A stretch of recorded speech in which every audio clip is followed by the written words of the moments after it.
మీరు అన్నట్టు మరి పోయిన ఎలక్షన్స్లో ఇక్కడ తెలంగాణ మీరు ఊహించారా కాంగ్రెస్ వస్తుందని?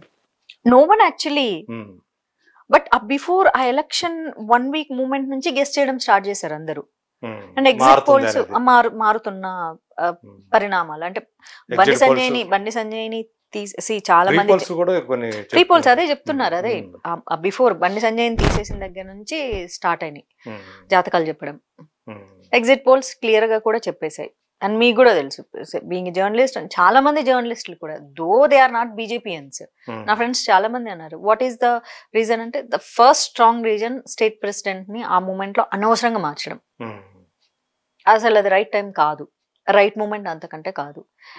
అండ్ ఎప్పుడైతే అలా మార్చి పోనీ కొత్త వాళ్ళను, కేపబుల్ పీపుల్ను, అన్నమలై లాంటి వాళ్ళను, కొత్త బ్లడ్ని తీసుకొచ్చి పెట్టిందంటే ఎవడు ఫీల్ అయ్యేటోడు కాదు. కానీ మళ్ళీ అదే పాత కిషన్ రెడ్డిని పెట్టడం వల్ల, of course is a union minister, మనం ఆయన తక్కువ చేయడం కాదు, ఏబీవీపీ డేస్ నుంచి ఉన్నాడు, is a very loyal to party, చాలా సంవత్సరాల నుంచి ఇదే పార్టీకి ఆయన డెడికేట్ అయి ఉన్నాడు. అది కాదు, బట్ ప్రజలు ఏం ఎక్స్పెక్ట్ చేస్తారు అంటే ఓహో వీళ్ళు బీఆర్ఎస్ తో టైఅప్ అయ్యారా, బికాస్ కిషన్ రెడ్డి గారు very soft natured person, he's not ferocious, polished, very sweet, sober, nice, ఎవరితో ఆయనకు శత్రుత్వం ఉండదు. ఎంఐఎం వాళ్ళతో, బీఆర్ఎస్ వాళ్ళతో, కాంగ్రెస్ వాళ్ళతో అందరితో ఫ్రెండ్లీ నేచర్ ఉంటుంది. దట్స్ హౌ ఆయన లైఫ్, ఆయన నేచర్, ఆయన మెంటాలిటీ అది. కానీ పీపుల్ ఎక్స్పెక్టెడ్, ఎందుకంటే అప్పటి వరకు సాఫ్ట్ నేచర్డ్ పీపుల్ బీజేపీలో చూసిన వాళ్ళు సడన్ గా ఒక రెబలిస్టిక్ లీడర్ ని బండి సంజయ్ చూసరికి అరే వా అట్లా అందరిలో తగ్గోడు, అరే మొగుడు, రంకు మొగుడు అన్నట్లు ఫీల్ అయిపోతారు జనాలు. జనాలు అన్నది ఆవేశం అన్నది వాళ్ళని రెచ్చగొడుతూ ఉంటది సహజంగా. మేబీ రేవంత్ రెడ్డిలో అలాంటిది ఉండటం వల్ల exactly he's that same type of person. He's very ferocious అన్నమాట, వెరీ రెబలిస్ట్. నేనైతే ఆయన ఎప్పుడు అంటాను right person in wrong party అంటాను, అంతే.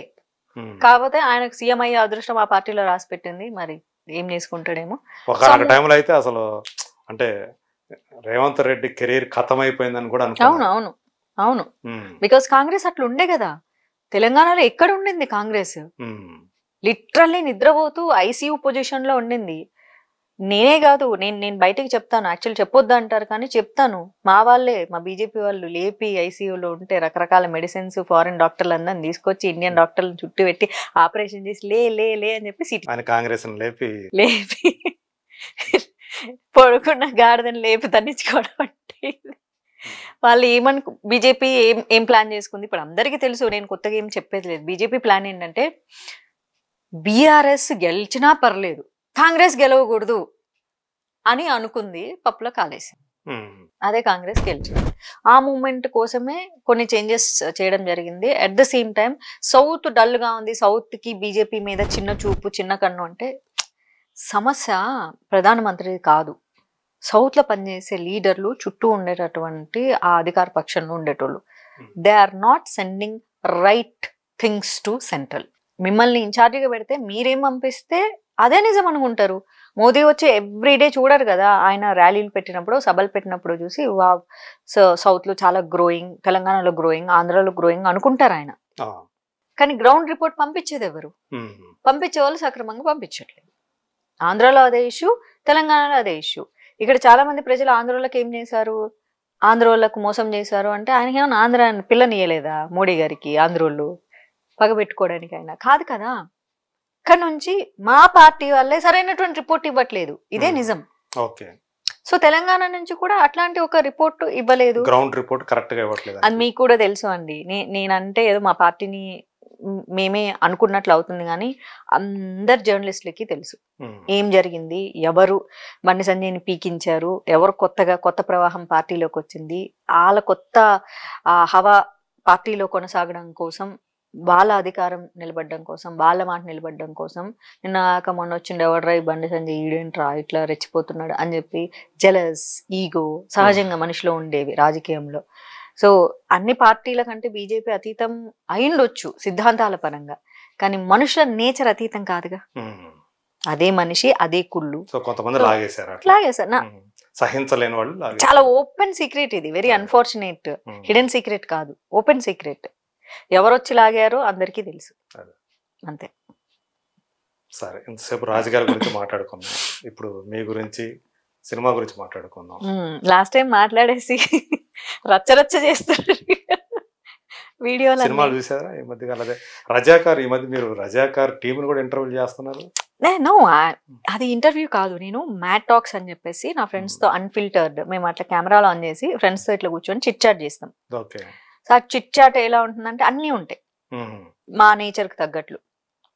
ఏం తిన్నాం, ఎక్కడికి పోయినాం, పాలిటిక్స్, రజాకార్ డైరెక్టర్ ఎదురుగా రజాకార్ లో చిట్ చాట్ అని చెప్పి అదే chit chat. Because I want to promote Razakar just because ఇది మనకు తెలుసు. ఈ రోజు హైదరాబాద్ అనే నగరం, చుట్టుపక్కల ప్రాంతాలు ఇవన్నీ మిగిలి ఉండటానికి అసలు కారణం ఎవరు, అసలు ఏం జరిగింది రజాకార్ల వల్ల, ఎంతమంది ఆడబిడ్డలు మాన ప్రాణాలు పోగొట్టుకున్నారు, ఎంతమంది తెలంగాణ వీరులు వాళ్ళు రక్తంలో నిండిపోయారు, అసలు బైరాన్పల్లిలో ఏం జరిగింది, ముక్కలు ముక్కలుగా ఎందుకు రజాకార్లను నరికారు, ఇది అన్టోల్డ్ హిస్టరీ. ఇది చాలా మంది ఏంటంటే హైదరాబాద్ లో ఏదో హైదరాబాద్ ఆవిష్కరణ దినోత్సవం రోజు అదే, బట్ అందరి ప్రజలకు తెలియనప్పుడు అన్టోల్డ్ అవుతుంది, లేకపోతే అన్నోన్ అవుతుంది అనుకోండి, లేకపోతే అన్టోల్డ్ కాకపోతే told but which is unknown to many people. So వాళ్ళు ఏం కొత్తగా యాడ్ చేసింది ఏమీ లేదంట, ఫ్యాబ్రికేటెడ్ సినిమాటిక్ ఏం లేదు, ఏం జరిగిందో అది అంతే. అసలు రజాకార్లు ఎవరు, వాళ్ళు ఎట్లా పుట్టిండ్రు, నిజాంలు ఎందుకు వాళ్ళని తయారు చేశారు, వాళ్ళు ఇంకా చాలా సీక్రెట్స్. యాక్చువల్లీ రజాకారుల్లో మహిళా టీం కూడా ఉండేది, కానీ ఎందుకు మహిళల్ని టచ్ చేయడం అని ఇంకా సినిమా వల్ల అసలు ఆ మహిళా టీంని చూపించలేదు. అంటే ఆడవాళ్ళే సహకరించారా ఆడవాళ్ళని మానభంగాలు చేయటానికి, ఎత్తుకుపోవడానికి, మరి బాగోదేమోలే ఆడవాళ్ళు ఇంత క్రూరంగా బిహేవ్ చేశారని చూపించడం బాగోదని వాళ్ళు ఇంకా సినిమాలో ఉన్నది కూడా తీసేశారు, ఫ్యాబ్రికేట్ చేయకపోగా. సో ఆ రియాలిటీ అది తెలుసుకోవాలి. ఎంతసేపు చాలా మంది తెలంగాణ ప్రజలు మేము తెలంగాణ వీరులం, తెలంగాణ కాదు, అసలు ఎంతమంది మహిళలు ఎన్ని జనరేషన్ల వెనక ఎప్పుడు వచ్చింది మనకు హైదరాబాద్. ఈ రోజు ఇక్కడ హైదరాబాద్ లో మనం కూర్చొని బిందాస్గా మాట్లాడుకుంటున్నాం. దేశం మొత్తానికి స్వాతంత్రం వచ్చిన హైదరాబాద్ సంస్థానం మాత్రం నిజాం నిరంకుశ పాలనలోనే ఉండింది. రజాకార్ల హింసతోటే నిండిపోయి ఉండింది, వాళ్ళ దమనకాండకు బలవుతూ ఉన్నారు. అవును, ఒప్పుకుంటే మా ఇస్లాంలోకి వస్తే మిమ్మల్ని ఏమీ చేయం, లేకపోతే మగవాళ్ళని నరుకుతారు, ఆడవాళ్ళని మానభంగం చేస్తారు, పసి పిల్లలు అని కూడా చూడకుండా ఎత్తుకుపోయే వాళ్ళు, ఊర్లలో యువకులు అసలు రాత్రిపూట రజాకారులు ఎక్కడ వస్తారో అని చెప్పేసి నిద్రలు మానేసేసి డే అండ్ నైట్ షిఫ్ట్ డ్యూటీలు చేశారు. ఇవన్నీ ఈ కథ తెలియాలి ప్రపంచానికి. అయితే ఆ ప్రొడ్యూసర్, కొంతమంది కామెంట్ చేశారు, ఆ ప్రొడ్యూసర్ మీ బీజేపీ ఎమ్మెల్యే క్యాండిడేట్ కదా, గూడూరు నారాయణ రెడ్డి గారు బీజేపీ లీడర్ కావడం వల్ల దీనికి రాజకీయ రంగు వచ్చేసింది. ఎగ్జాక్ట్లీ. కానీ వాళ్ళ గ్రాండ్ ఫాదర్ వాళ్ళ ఊరు నుంచి ఆ రజాకారులకు ఎదురు నిలబడ్డాడట. So he was part of it. ఆ బ్లడ్డే కదా రజాకారులకి ఎదురు తిరిగిన పోరాటం చేసినటువంటి ఒక ఊర్లో ఉన్న ఒక పోరాట యోధుడు మనవడు ఆయన. సో ఆయనకు పెయిన్ ఉంటది కదా. వాళ్ళ అమ్మ పసి బిడ్డ అప్పుడు ముంబై పంపించేశారంట, ఎక్కడ ఎత్తుకుపోయి మానభంగం చేస్తారో, నరికేస్తారో, చంపేస్తారో అని. So they know the pain. ఆ పెయిన్ ఆయన సినిమా తీయాలనుకున్నాడు, తీసాడు. సో దాన్ని అరే ఒక చరిత్రను మనం చెప్తున్నాము, ఎన్నేళ్ల నాటి చరిత్ర.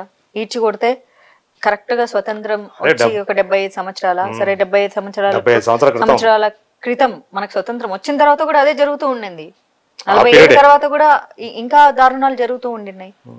హార్డ్లీ 1 జనరేషన్ కూడా ఎండ్ అవ్వలేదు. అది తెలుసుకోవాలి కదా ప్రజలు. So it is not interview, chit chat అని చెప్పినా గానీ వాళ్ళు దాన్ని చిట్ చాట్ చేయకుండా ఇంటర్వ్యూ చేశారు. అయితే మీరు ఇంకా సినిమా అయితే చూడలేదు అనమాట. అయితే ఆ రోజు 7 o'clock పిలిచారు, but I was not well, నా హెల్త్ బాగాలేకుండా ఉండింది ఆ రోజు. సో అందుకని మళ్ళీ మీరు షో వేసినా వేయకపోయినా టికెట్ పెట్టి కొనుక్కొని మరీ వెళ్తానని చెప్పేసి వచ్చా. తర్వాత మీకు మాలో మెంబర్షిప్ ఉందా? మీకు లేదు. ఎందుకని తీసుకోలేదు మీరు? ఇప్పుడు మామూలుగా అందరూ కూడా, యాక్టర్లు అందరూ కూడా మాలో మెంబర్షిప్ తీసుకుంటున్నారు. అందరూ కాదు, అందరూ అనొద్దు. ఎంతమంది నటిస్తున్నారు, ఎంతమందికి మెంబర్షిప్ ఉంది చెప్పండి. ఓకే. అంటే మీరు కావాలని మెంబర్షిప్ తీసుకోలేదా? లేకపోతే నేను పెద్ద ఎక్కువ సినిమాలు చేయలేదు కదండి. ఇప్పుడు దానికి ₹1,00,000 కట్టాలి. ఇప్పుడు ఎందుకు కట్టాలి అంటే దానికి ఏమైనా పవర్స్ వస్తాయంటే వాడుకుంటే అదే మా ఎలక్షన్స్ జరిగేటప్పుడు కంటెస్ట్ చేయడానికి పనికి వస్తుంది. లేదా మనకి ఏదైనా ప్రొడ్యూసర్ సరిగ్గా డబ్బులు ఇవ్వలేదా, లేకపోతే మనం ఏదైనా కంప్లైంట్స్ చేయాలి అనుకుంటే వస్తుంది. బేసికల్లీ నాకు ఏ సినిమా ప్రొడ్యూసర్ పూర్తిగా డబ్బులు ఇవ్వలేదు నేను చేసిన ఫస్ట్ సినిమాకి తప్ప. నాకు 2 ప్రొడక్షన్లే మరి అప్పుడు డబ్బులు మీకు ఇచ్చారు. తర్వాత విశాల్ ప్రొడక్షన్స్ మీకు ఉపయోగపడేది కదా, మీరు మా మెంబర్షిప్ తీసుకున్నట్టయితే. నాకు ఉపయోగపడేదే కాదు. ఎందుకు వాళ్ళ మీద కంప్లైంట్ చేయడం? పాపం వాళ్ళు రిక్వెస్ట్ చేసుకునే వాళ్ళు, మాధవి ప్లీజ్ మనకు కష్టమవుతుంది, లాస్ట్ది చెక్ ఇవ్వలేము అని. సరిగా మనకేమో సరే ఓకే అలాగే అట్లా కన్విన్స్ అయిపోయి ఎందుకులే అని చెప్పేసి. అంటే మీరు ఎందుకు అనవసరంగా లక్ష రూపాయలు పెట్టి ఎందుకు మెంబర్షిప్ అని ఆ ఉద్దేశంతోనా? ఒక్కటే ₹1,00,000 పెట్టి ఎందుకు, మనకేం ఉపయోగం ఉంది? ఆనెస్ట్లీ ఆ రోజు నుంచి ఈ రోజు వరకు నాకు ఉపయోగపడలేదు. డబ్బులు ఇవ్వకపోతే ప్రొడ్యూసర్ మీద కంప్లైంట్ చేయాలక్కర్లేదు. పాపం నేను చేసిన వాళ్ళందరూ పాపం మంచి ప్రొడ్యూసర్లు, పాపం రిక్వెస్ట్ చేసుకున్నారు, ఏం చేస్తా. అంటే పొలిటికల్ గా మీకు ఎటు తిరిగి మీకు మంచి ఇది ఉంది కాబట్టి అక్కడ కూడా మాలో కూడా పాలిటిక్స్ నడుస్తూ ఉంటాయి కదా. ఆ పాలిటిక్స్ లో భయంకరమైన పాలిటిక్స్, దాంట్లో కూడా వెళ్ళి మీరు చేయగలిగింది మంచి చేయొచ్చు కదా. మీరు చేయనిస్తారా? ఎందుకు చేయలేరు? సర్లేండి, ఒక మంచి సినిమా పడి మంచిగా డబ్బులు వస్తే వాళ్ళు లచ్చ తీసుకెళ్ళి కడతాను మెంబర్షిప్ కి. అదే నాకు చూస్తే మెంబర్షిప్ లో నేను ఆలోచించాను అండి. నేను చేసిన సినిమాలకు వాళ్ళు నాకు ఇచ్చే రెమ్యునరేషన్ నేను ఎందుకు మెంబర్షిప్ తీసుకోవాలి, నాకు ఎట్లా బెనిఫిట్ అవుతుందో అని ఆలోచించాను. మెంబర్షిప్ ఇప్పుడు మెంబర్షిప్ ఉన్న వాళ్ళకి బెనిఫిట్ అవుతుందో లేదో నాకు తెలియదు, ఓటేసే అవకాశం ఉంటుందో. నాకైతే మెంబర్షిప్ లేకపోవడం వల్ల కూడా నాకు నష్టం ఏం లేదు. అక్కడ రూల్ లేదు కదా, మెంబర్షిప్ ఉన్న వాళ్ళే నటించాలి అని రూల్ లేదు కదా. అలా రూల్ ఉంటే కొన్ని వేల మంది ఆర్టిస్టులు మెంబర్షిప్లు ఉండేవి, వందల మందిలో మిగిలిపోయే వాళ్ళు కాదు. అదే అంటే బయట రాష్ట్రాల నుంచి వేరే రాష్ట్రాల నుంచి వచ్చిన వాళ్ళు కూడా మెంబర్షిప్లు తీసుకున్నప్పుడు నేను ఒకటి అడుగుతా అండి, మనకి స్టార్ హీరోయిన్ అని చెప్పుకోబడే సో కాల్డ్ ఎంతమంది స్టార్ హీరోయిన్స్ మెంబర్షిప్ లో ఉన్నారు చెప్పండి నాకు. ఓకే అట్లా అంటారా? ఓకే, మన తెలుగులో చేసే స్టార్ హీరోయిన్స్ కి ఎంత మందికి మెంబర్షిప్ ఉంది? అసలు స్టార్ హీరోయిన్ ఓటేయడానికి వచ్చింది? ఇప్పుడు అసలు మనకి స్టార్ హీరోయిన్స్ ఎక్కడ ఉంటారు అసలు? అంటే ఇప్పుడు అసలు తెలుగులో స్టార్ హీరోయిన్స్ ఉన్నారా? ఎందుకు లేరు? అందరూ స్టార్లే, పెద్ద హీరోలు పక్కన చేస్తే స్టార్లే అంతే. సింపుల్. తెలుగు వాళ్ళు ఎవరు ఉన్నారండి? అంటే వేరే వేరే వాళ్ళు అంటే ఇప్పుడు తెలుగు వాళ్ళే మెంబర్షిప్ తీసుకోవాలా? అట్లా రూల్ ఉందా? తెలుగు అంటే వేరే వాళ్ళే తీసుకుంటున్నప్పుడు అంటే మీరు అనేది ఇప్పుడు ఎవరైతే తెలుగులో నటిస్తున్నారు, తెలుగులోనే బ్రతుకుతున్నారు, తెలుగులోనే చాలా సినిమాలు చేస్తున్నారు, తెలుగులో పెద్ద హీరోలు పక్కన చేస్తున్నారు, వాళ్ళు తీసుకోవట్లేదు. వాళ్ళు చాలా మంది తీసుకోలేదు అంటారు. 50 లక్షల నుంచి 1-2 కోట్ల వరకు రెమ్యునరేషన్ తీసుకుంటున్నారు. మరి ఎందుకు ₹1,00,000 కట్టి వాళ్ళు మెంబర్షిప్ తీసుకోవట్లేదు? ఓకే, ఇది సినిమాలు చేసే మా నాయకత్వానికి వాళ్ళే మెంబర్షిప్ తీసుకోనప్పుడు సినిమాలు చేయని నేను మెంబర్షిప్ తీసుకొని ఏం చేయాలి? చక్క భజన చేసుకోవడం తప్ప. అదే ఇది మా నాయకత్వానికి మాధవి లత గారు సంధిస్తున్నటువంటి సూటి ప్రశ్న.